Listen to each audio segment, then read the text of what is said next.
editing Will here. Wearing my fiance's Udi. I think that's what it's called. I bought it for her last Christmas, but I've claimed it. London is at -1 at the minute. For some reason, at 15 minutes, mine and M's mic decided to cut out. So after 15 minutes, we are running purely on Hattie's audio. I try my best to equal it out. If you hear a change, that is why. For the next episode, I'm gonna solve the issue. But I've left this edit last minute. Send help. This is not me that subscribes to this, so I'm just going to be, like, outing Playboy? people. Yeah. Playboy and Country Living. Also... We're rolling. Dice. Camera. Action.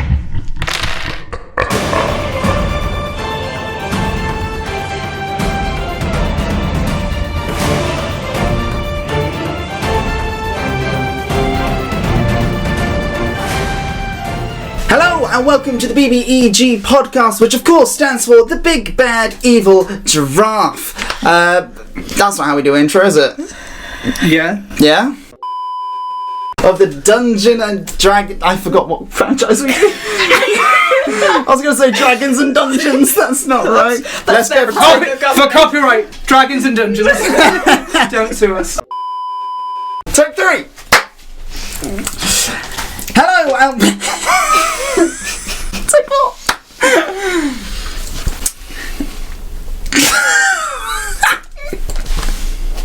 I'm so sorry. Get it together. God, professionalism, Hattie. I'm so sorry.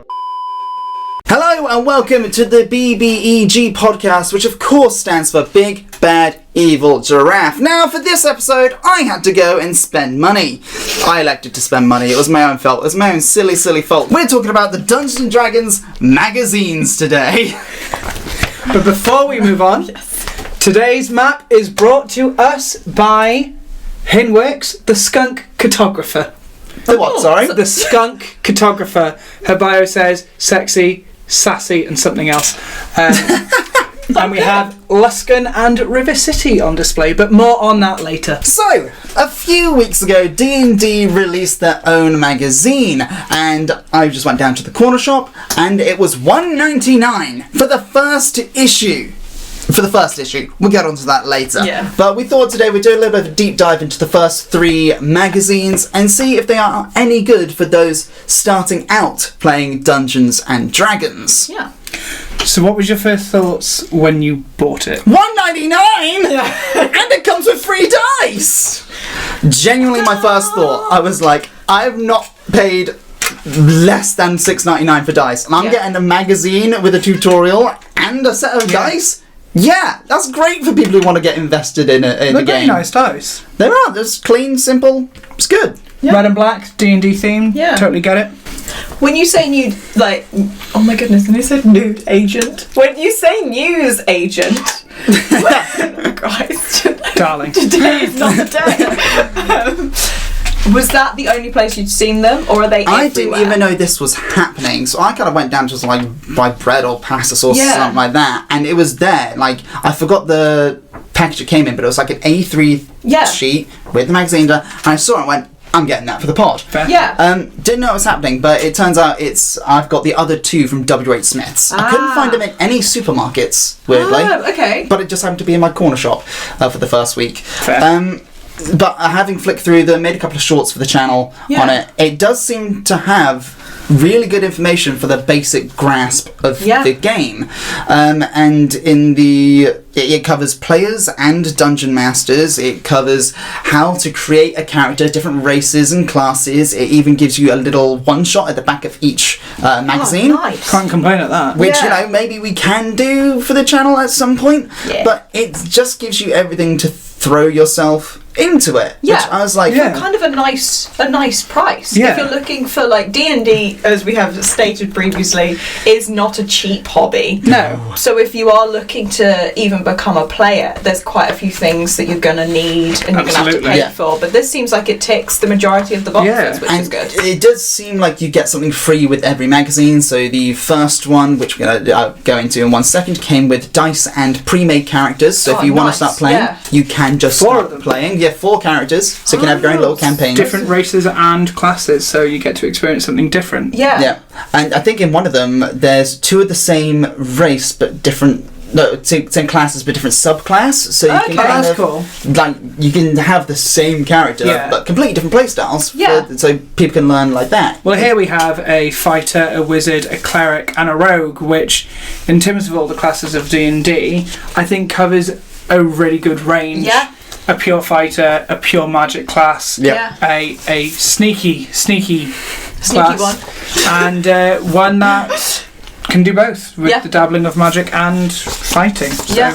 So I will say that obviously I've bigged up first edition £1.99. For the second edition it went up to $4.99, but with that you got dice and a map, which I'll show you when we get to magazine 2, and magazine 3 went up to $8.99, and that's where it seems to be staying for the rest of it. However, if you're getting free stuff with every single one that's going to be useful to you, I think that's a really, really good price. Also, if you subscribe to it and get it delivered to your house, you get free gifts as well. Sadly, I am not made of money, so I could not subscribe. That's a lot of money a month. What I did realise was is when you get your third delivery, I thought it was in the third magazine, when you get your third delivery, you get like a dice tray. In the fourth one, you get a dice jail for when your dice is not cooperating. Lock that away and get a different one. Naughty dice. And naughty dice. And then in the fifth one, you actually get a whole ass DM screen in the fifth delivery. Fair. And I've looked at DM screens online, and they are expensive. Yeah, they're not cheap. So if you were going to subscribe, because by that point you would be about, doing the maths, about 38 quid into it, around £40 in. Yeah. That's pretty much what a decent DM screen costs, and you've got the rest of the freebies. So great price. Yeah. Sadly, like I said, I'm just not made of money. I get it. $8.99 if you break down costs of what D&D can be, like I said, dice and all the extras, but just breaking down the magazine, it's teaching you how to play. That's pretty cool, and you get a one shot or some sort of storyline at the back of each one. You can go online and find one shots and that, but that doesn't mean you're not already going to pay a similar price. Yeah, exactly. So that's true, and there's an awful lot of like broken down bits from the player's handbook in here. Like I know we've each flicked through and looked at them all, and we can like through these three we've got quite a lot covered. Where you've got like skills and proficiencies and what everything means and what it means when you're like stunned, or the effects, which if you're paying for the player's handbook, that's what, 30-40 quid. Like for 30 and you get eight of oh my goodness, 8 of these. I'm just inventing things now. And for £8 a week you get one of these with more information that's broken down for you. Then and something I only clocked like literally about 5 minutes before we started recording this episode was, I was like, they're kind of like flimsy. Like if you hold up magazine 3, I tore 2 pages off that. Only just clocked that they want you to build your own book. It's literally, it's got the hole punches in. So they want you to build your own book and build your own customized, what is suitable for you, what information you need to learn and remember, which I think is a fantastic idea, especially because all the information comes in different magazines. So like obviously they're making it applicable to what you're doing in the magazine, or at least what it looks like from a glance. But you've got like a breakdown of how to play. There's even a breakdown for a DM in the first one, and then a breakdown of character creation. It doesn't specialised because it's got 4 pre-made characters, so it's giving you like an overview, but it's still teaching you how to do it. If you take all that out and then as each magazine comes out, build it in a way that goes, that works for this, and then I can put the one-shot stuff all at the back so it's together and start to build your own. Also, $1.99, $4.99, $4.99, $8.99. That's still cheaper than buying a starter set. Starter sets can range from 25 to maybe 35. And you do get some similar things. You get 1 set of dice, and obviously in the first 2 you get a set each time. You get 5 pre-made character sheets, so you got 4 here, and then it teaches you how to create them. I think the very first starter set didn't handle that as well as the essential kit did, but you think of that and 3 sessions to play, and they're not long storylines either in the starter set, so That's true. You're getting it for a bit cheaper if you're looking at a cost effective. Yeah. And I'm pretty sure with an experienced DM like yourself, in this room, you're We the say most experienced. but you would have the confidence to take this 1 to 2 hour free thing and maybe flesh it out with some more content and use that as a basis for a homebrew one shot. Oh yeah, easy. It also seems like they're quite out there, the ideas for the one shot, so there's nothing stopping you from linking them together should you wish they're very, to. very different. If you'll just flick to the back of your... I've got the Tower of Iron Will. I've got the Forgotten Vault. The King Under the Hill. Now, flicking through them, when I was making the shorts, it looks like they're all very different and don't relate to each other at all. So if you just flick to your one shots, I think the first one that M has, which is called what? King Under the Hill. That is more of a clear the room kind of one shot. I think you're tasked with clearing out a tavern of an infestation, and it does seem to be a hack and slash. And the second one that I've got, the Forgotten Vault, it seems to be a heist. Like where you have to retrieve a statue from the vault, and actually, I can't remember what yours is. A haunted, scary one. Yeah, we're defeating a red wizard by the sound of things. Because it gives you a little bit of information on red wizards in that book. So it's giving you 3 very different aspects of D&D to divulge into. So this is what you're beginning with. In the first 3 sessions, you can see what kind of vibe yours is. A bit more traditional. Maybe heist is the way for you. Yeah. But also, if you're brand new, and we spoke about this a little bit with the session 0, where you're finding out what your players can and can't do and what they'd like to play as, having a selection like this, where 1 to 2 hours, you're going to figure it out. So if you and your friends are like, we want to play D&D, and none of you have done it before, maybe this is the way forwards, because then within 3 magazines, you're able to figure out if you are a slash your way through, or if you are more of a heist, or if you're more of a scare where you have to defeat the big bad. You're going to get that in all of them, but in slightly different ways. And just to add on that, because you said session 0, in the first one, it has a section on session 0, so straight out the gate, it covers all the bases, covering it in manageable, bite-sized information that anyone can go home and be like, okay, this makes sense.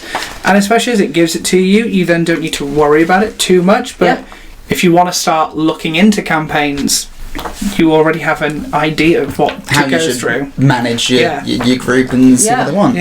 So what is so you don't really have a specialised character creation section because it comes with the 4 pre-made characters. So it goes through the 4 characters themselves in their species and their races and their classes. So it gives a breakdown for each thing. It's like an overview. So in my second one, it gives a little bit more information on spellcasting and my concentration spells. And there is a wizard in the pre-made characters. I think they could have put spellcasting just literally a page of it, covering the spells of what this character can do and how they work. Because it's very much... Me personally, I get very confused about spells and what they do and what they can do. It's a lot of information to take in all at once. So I think it would have been handy for them to include a little bit of what's in here. Just enough to cover. An overview of these are the spells, this is who can typically use them, these are the ones that are typically used the most. Also, this is how spell slots work. My goodness, It's all the information just in a higgledy-piggledy way sometimes. Whilst that's got information on there's a rogue pre-made character, I have how to make a rogue in the second one. So whilst it's useful to have the pre-made, you can also understand how they've made it. It also gives you just the simplified version of a rogue. So we got what they are, what they're good at, you get skills and precision and stealth, and then what they are like in the Forgotten Realms and how they are deemed by society. Then also shaded people. It gives you the main aspect of a rogue, the sneak attack. Just literally first and second level, that's it. If it were to go any higher, it's third level where you pick a subclass, isn't it? Arcane, depends trickster, on the class. assassin. Does it? So some classes get their subclass or their split at level 2. Like wizards do. I've got to recall this from the top of my head. Wizards pick their school of magic. Yes. At level 2, which is their version of the subclass. Okay. Druids pick their circle at level 2. Yes. And then, whereas a fighter or a Sorcerer's paladin... 4? 3? Yeah, 3. Oh. Because it definitely wasn't 2. It was after everyone else. But and like fighters and paladins and that pick their subclass at level 3. I think this is obviously... because it's for beginners, it's not going to make you read all of that straight from the off. No. It's just, does this character pique your interest without giving you all the information? Yeah. I think that's really good. And gives you the opportunity to play. Here are all the characters. Here's, like, if you like it, this is what's to come. And I have a feeling that over the course of however many magazines there are, you will probably get to grips with every single class and maybe every single race as well. Depending on... There's a lot of races in but the I've got D&D 2 world. in here, and I have a feeling... I don't know how many are in there. Yeah, I've just got Rogue in mine. Oh, do you? You don't have just any got the Rogue races? class. I've got, Rogue features, and then a bit about humans and spells. Like, that's the only class I've covered in this one. But you've Okay. got a wizard class and... what else? I've got an elf as well. and a halfling. No, I've just got wizards, red and normal. Okay, so it's more like a breakdown of that. To set up for the one shot, which is about the red wizard. So Yeah, that makes sense. It's also in this one as well, after you've also got the one shot on here. In this second one, it gives you information about how to run rests, long and short. Oh, which nice, I think yes. is brilliant. You could round off there, and then if you would like to pick it up again and start playing again, Yeah. the DM can read this one and be like, okay, so at the end of the last adventure, you take a long rest, and this means hit points and spell slots and da-da-da-da-da-da. yeah. There is one... Is it mine? Wizards and clerics. Not gonna lie, I wish they had paired clerics and paladins. Yes. I don't know the difference between a cleric and a paladin. Don't pull that face. I'm a beginner and I've not played either. No, it's not me pulling a face at you, it's me thinking to For actually... them picking 2 that are similar. Yeah. Again, I agree. That wouldn't be the 2 I would pick You either. go wizards and sorcerers. Yeah. Yeah. I know the health's different with clerics and paladins. But I thought that was a very odd choice to include. That's... Clerics is like it's a deity thing. Yeah. And paladins is like, well, they're called oaths. Yeah. Like they take up an oath. Okay.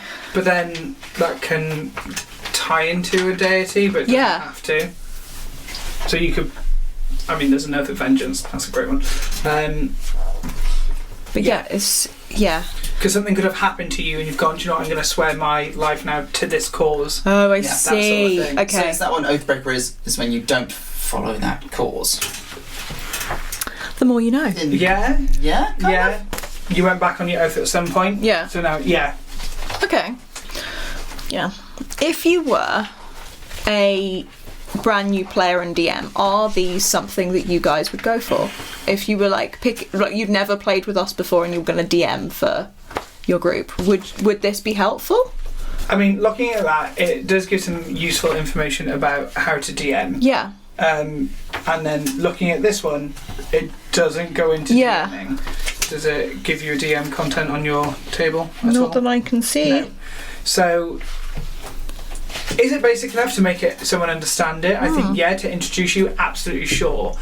Do I think that one section of the magazine is going to guide you through DMing fully? Maybe not so much. You're probably going to need to do some extra reading. Yeah. But also, that one shot in that book is going to be tailored to what they've given you. Yeah. So, you don't need to be buying the Dungeons Master Guide at all. Okay. You might just need to think about some things before you run it. I mean, before you run any one shot, if you're a new DM, I highly advise running through it yourself to think of what sort of scenarios could happen so you can prepare as much as you can. Obviously, you're never going to be in the minds of your players. No.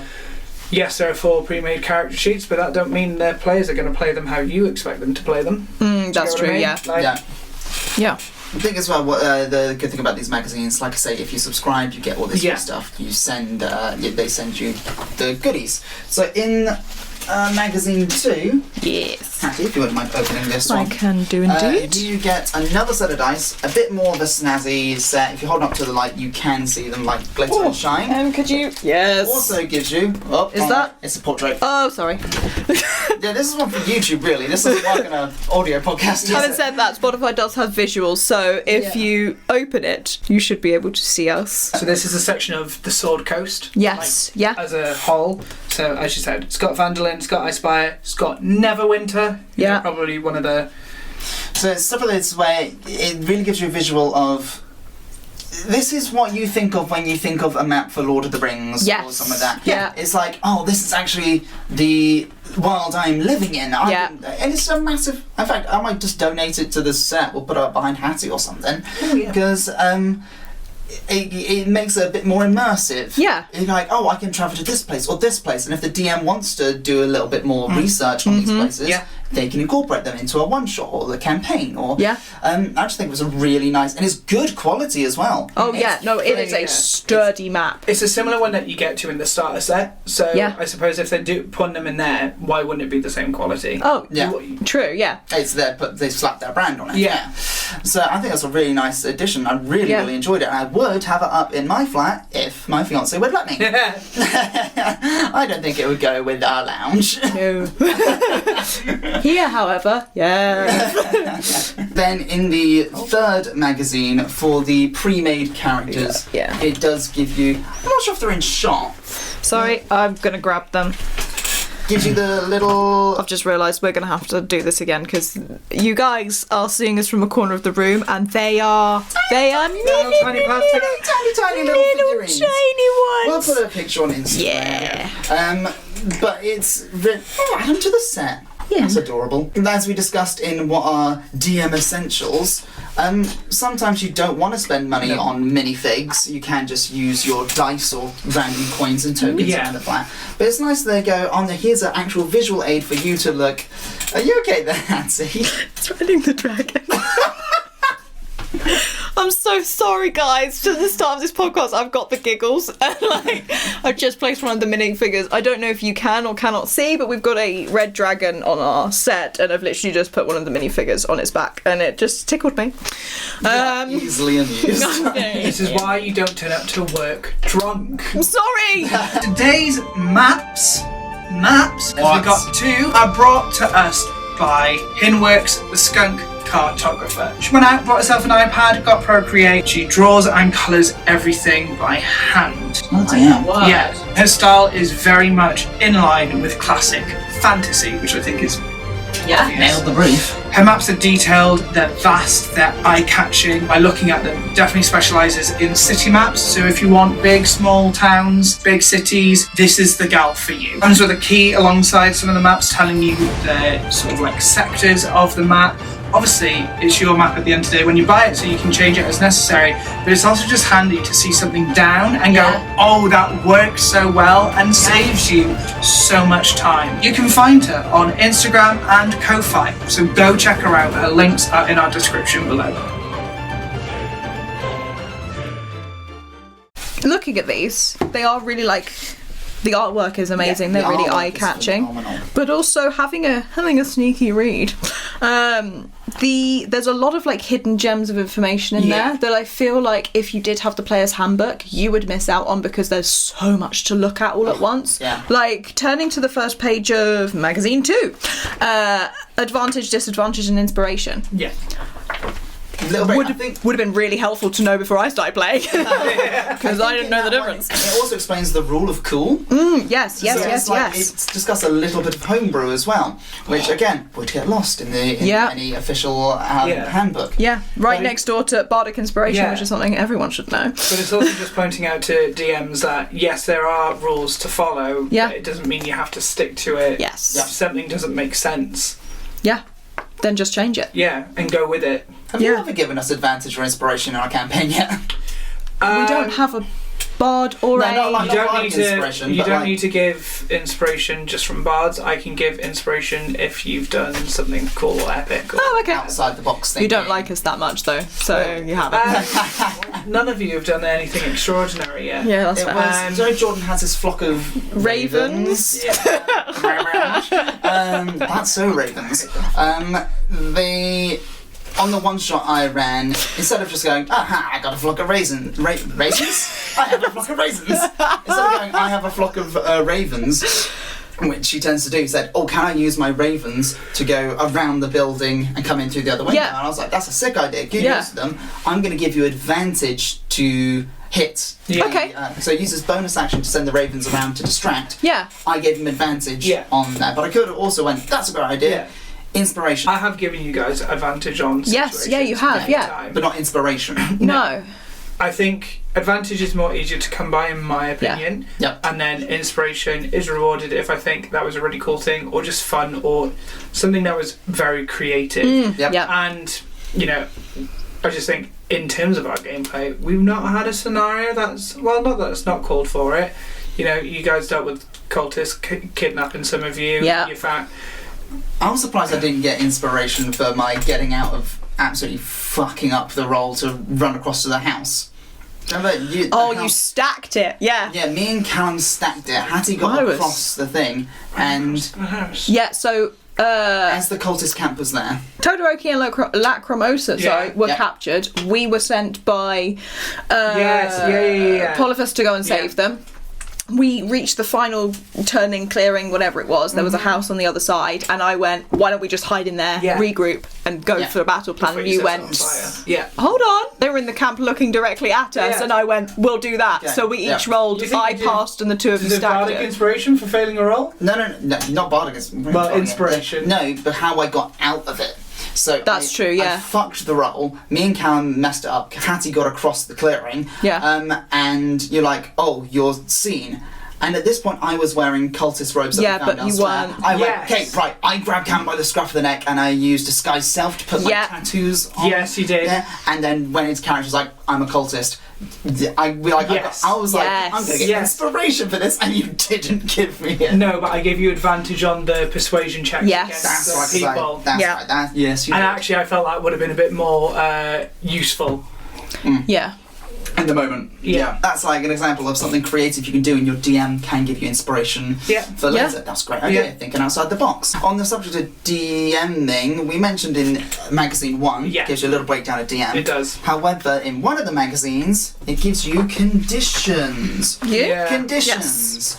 Yes. Magazine 3. Which is something I would put in my homemade binder. Yes. That's a lot of information with the same but slightly different stuff, and I don't have the brain to manage that. Yes. So this gives you all the information for being charmed, being poisoned, being paralysed, restrained, unconscious. It gives you everything you need. So this would go on the back of my DM screen or in my folder, because that's a lot of good information, very concisely written. And really helpful for DMs and players alike, because role-playing is the main thing about it. If you, you have got, what is it, you've taken 2 whatever of whatever, you can, really descriptive today, I'm so sorry. 2 bludgeoning damage. Thank you, then you need to know, 1, what that is, and 2, if you want to role play that round the table, you're going to need to know the effect of which is caused and what you can and cannot do next. Knowing exactly what invisibility does, because invisibility is great, and I think most people forget, as soon as I attack, I'm seen.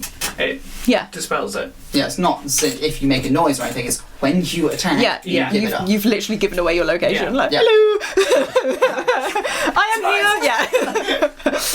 So I think that it's a fantastic sheet, and if I do DM for us, I'm going to keep this one. Yes. I think this is probably, for me and my forgetful brain, this is the best bit of paper for me. Yeah. So I'm lucky it's fallen out.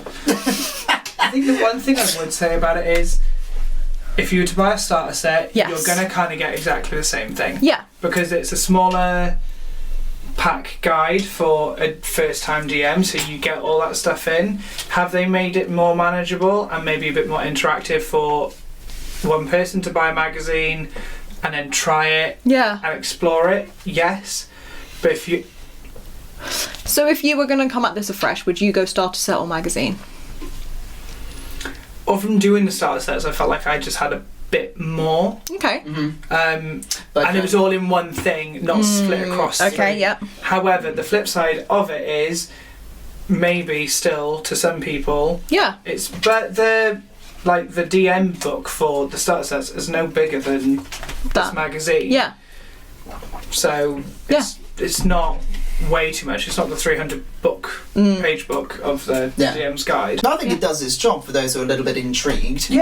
But no doubt in the official actual book you're going to get more, because this has to cover a lot of topics within 20 pages.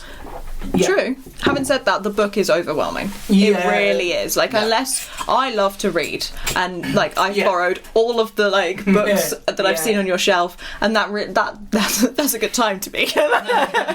But do you remember it? No, don't make me panic on the podcast. I want to look cool. I don't remember that stuff. But like, it's useful. I enjoy reading, so it's a useful read. However, if you're coming at this, it's way too much information. Oh, straight up. If you don't want to, like, well, you got to get down there and you got to read all of M's books. Like, no, I don't read good. There we go. So it's not gonna. No, that's not how it's gonna work. So it's probably really helpful as like the cheat sheet or the Spark Notes version for these. But if this is something you are really going to spend time on and throw yourself into, may as well get the proper. Yeah. I mean, I suppose when you look at it, starter set, you probably are already thinking that it is something you're into, so that's where you're going to buy it. If you're just not sure, and it takes £2 to buy the first one, why not? You're only going to be £2 out. Yeah. Yep. Oh yeah. So if we were going to do one of these one-shots, which one would we prefer to do? Would we like a hack and slash, a heist, or a... what this is not... You've got it. It's episode 3. Episode 3. Book 3. The Tower of Iron Will. I'm like, is it a hack and slash? Is it puzzles? It doesn't really... It's a spooky... There is a red wizard, which makes me think that is the person that you are having to find. So which one would we prefer? Would we prefer the hack and slash, the vault raid, or the spooky story? I mean, they all have different features, but I'm kind of guessing from it, they're all going to have a fight encounter of some sort. So you also have demons released, for crying out loud. I would get rid of mine. The other two sound more interesting. Yeah. Do I think it is? Do I think mine's typical D&D? Yeah. Like, find out what it's about? Yes. Yep. Because it's not a straightforward hack and slash. It is, this is a situation, they need help, go help them to do it. There is a baddie to fight. Great. Yeah. I just think the others have a bit more colour about their storyline. What I do like, though, is that they are all linked to Phantom, and just straight off, not all of them, but recognising some characters I hope I've not made up from the starter set of Lost Minds of Phandalin. Yes. So I like that it's just connected. Yes. Just a simple character name, and I've like, so then if you were to carry on, there's something there for people to go like, oh, I remember you. Yeah. Or even if after the first one you were like, do you know what? This is my new obsession. Yeah. Let's go. And you go out and you buy a starter set. Yeah. It's set in the same universe, so you can move the character that you have that you like into... Exactly. Because you're not changing universe, you're literally just hopping over the road. The starter set gives you 5 pre-made character sheets. Yeah. So let's say we're a group of 6, typically. You could get an extra one. Yeah. Yep. Yeah. And it gives you 2 fighters, like you said, how the one gives you 2 of the same class and then splits the subclass. Yep. That's what the starter set does. And nothing stops you from just taking another character sheet. Yeah. It's different characters, but just the same race, or not even the same race. The wizard in that one was a elf. This one's a halfling. Yeah. You know what I mean? So I think out of the Tower of Iron Will or the heist one, I think I prefer the heist one because there's more opportunity to maybe cheese it. Yeah, I get that. Yeah. I like finding loopholes and sneaky ways to do things. So whilst I think the Tower of Iron Will has a better energy about it. You can really paint a picture with this one. I would rather do the heist. I also feel like that one's like the level up. So you could easily do that one like... up against demons. But like you start with... You could, if you wanted to, start and play this like a very low level if you wanted to, and then when you'd leveled up, come back and do that one. Whereas I don't feel like if you leveled up, you'd get as much out of the first 2. Yeah. Because it feels very kind of like you're just figuring out your character. Yeah. Which I love. But if I was a level 3, 4, and then I came back and did that, you're going to have to put an awful lot more in there for me to be like, oh, have I accomplished something? They cover the whole aspect of D&D. Yeah. So in that sense, they do a really good job. Yeah. So which one are we going to do then? Because we might run one of these. Which one would we like to play? Get our friends on it. Okay, so depending on the time of frame that we play it, if it's near spooky season, Tower. Oh, yeah. If it's just general, we're like puzzles we love. Can we do them? No. So I think this will be fine. Also, if we were to run them, why don't we reach out to some friends who have never played before? Absolutely. And kind of take them through it. Yeah. For them to go, I like this or I don't like this. Yeah. Yep. Yeah. That's not a bad idea. No. We'll make plans. We can really like rope in people who are like, D&D, I don't think it's for me. And we're like, yeah, but have you played? Now, do you actually know? You haven't tried. It's like kids with new food. I don't like that. Have you tried it? Yeah. Have you heard of our Lord and Saviour? Did you? Oh, God. I'm sorry, Mum. But yeah. Yeah. I think they do the job really well without breaking the bank. Yes. Yeah. If you're new, don't know if it's for you, pick up the first magazine and have a read. What have you got to lose apart from, was it £2? You get a few good goodies with it. Yeah. I do personally, back on the money front, I was just about to say, I think after the 3 first magazines, where's £2, £5, Yeah. £9, what's that, £17, gives you a lot of content, there's 3 things to do. If you like these, just go and buy a starter set. Yeah. Yes. I think after the first 3, you've touched on a little bit of everything. Yeah. There's no need to be spending a lot of money. Yeah. And the longevity of a starter set, they are to be used and adapted. When you have it, it's yours. Like what you did with oh my goodness, Stormwreck. Thank you. So we had that where even now that's like our base where we went. All of the stories are, you came from there. Yes. And we can rope it into whatever else we would like. And if you got new friends, which you could play with them and it wouldn't. With that attitude, it will be. I'm not Never like mind. everyone. But you could reuse it, whereas I feel like once you've played or even gone through these and you know what's in them. Yeah. With only 2 hours of content in a magazine, you've done it once. Yeah. So I think the first 3, great. But then if that hooks you, go and spend that money. Yes. You'd like. Yes. I think that's the takeaway here. Yeah. They do a really, really good job, so I'm very happy I bought them, and I will be stealing pages and making my own binder. Yeah. This. But it looks like that's what you're supposed to do anyway. Yeah. So go crazy. I think that's what I'm going to do. So, are they a good investment? Yes. Are they going to set you up for your D&D life? No. But it's enough to hook you. Go and see what D&D has to offer if this has grabbed your attention. Yeah. So, 1 to 2 hour encounters, that's not going to take up much time of your life. No. That's the same like Monopoly or Scrabble, do you know what I mean? Yeah. It's grand. So, D&D magazines. I'm not sure how magazines... just a last thing. Have any of you... all 2 of you... You're doing well. Thanks. Have you ever actually subscribed to a magazine before? Because I don't know if you can go back and get magazine 1 from anywhere now. I don't know how... I've never been subscribed to a magazine. As a kid, I was subscribed to the Wildlife magazine for all the birds. When you say wildlife, you're talking National Geographic or? Not to that level. That's like the adult version. Okay, this is a side quest. I'm so sorry. It was like a child version of it. Oh yeah.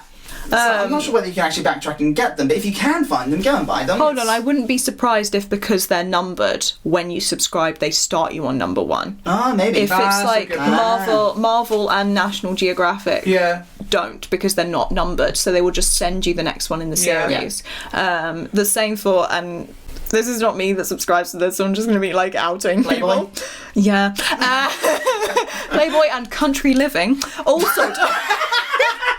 One and the same, isn't it? Also don't, because again, it's just it's an article that you read. Whereas I feel like if you went on Dungeons and Dragons website and actually signed up to this, they would start your number 1. Because it would then follow the pattern. Otherwise, otherwise what would be the point in numbering them? Yeah. I mean, go and check it out. Yeah. Go. It's like Hatchet Paperworks, I think, is the publisher. Oh. Yes, it is. Hatchet Partworks. Sorry, Hatchet Partworks. Yeah.